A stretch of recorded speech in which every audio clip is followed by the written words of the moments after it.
केंद्र सरकार ने आखिरकार 8वें वेतन आयोग का औपचारिक गठन कर दिया है। यह आयोग केंद्र सरकार के कर्मचारियों और पेंशन भोगियों के वेतन, पेंशन और भत्तों की समीक्षा करेगा और संशोधन की सिफारिश करेगा। आयोग की सिफारिशों का असर 1 करोड़ से ज्यादा कर्मचारियों और पेंशन भोगियों पर पड़ने की उम्मीद है।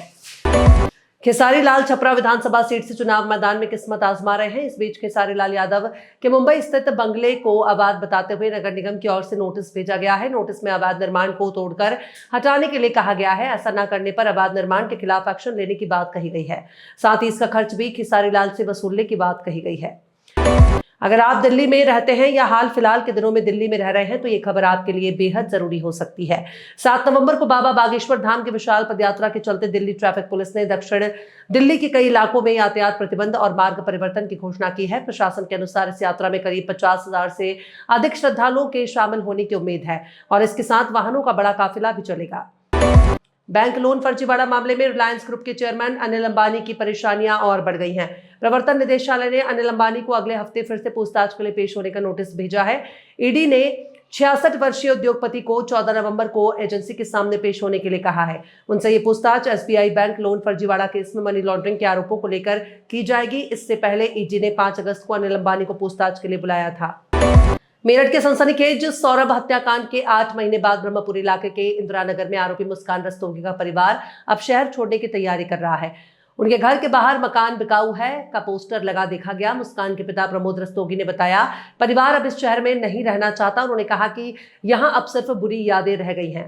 हम मेरठ छोड़कर नई शुरुआत करेंगे। प्रमोद की पत्नी कविता और बेटे राहुल ने भी इस निर्णय का समर्थन किया।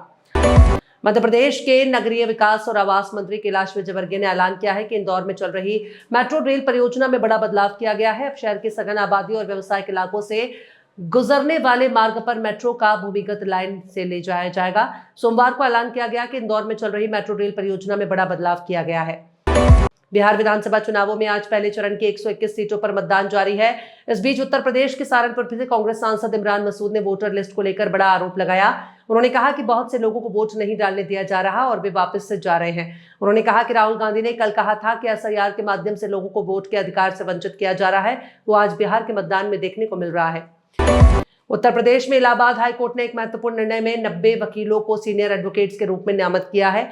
इससे 5 महिला अधिवक्ता भी शामिल है। रजिस्ट्रार जनरल मंजीत सिंह शोरण द्वारा इसको लेकर अधिसूचना जारी की गई है। हाईकोर्ट ने अपनी फुल कोर्ट मीटिंग में सर्वसम्मति से 90 अधिवक्ताओं को सीनियर एडवोकेट के रूप में नामित किया है। अगर आप इस वक्त कुछ दिलचस्प और सस्पेंस से भरे ड्रामे देखने का मन बना रहे हैं तो ओटीटी पर आपके लिए कई बेहतरीन ऑप्शन है। हर किसी की पसंद अलग होती है, लेकिन हमने ओटीटी प्लेटफॉर्म से 7 ऐसे धमाकेदार थ्रिलर चुने हैं जिन्हें देखकर आपका मनोरंजन दोगुना हो जाएगा। सूर्यकुमार यादव ऑस्ट्रेलिया के खिलाफ चौथे टी20 में भी बड़ा स्कोर नहीं कर पाए। उनका खराब फॉर्म इस सीरीज में नहीं बल्कि पिछली कुछ सीरीज से चल रहा है।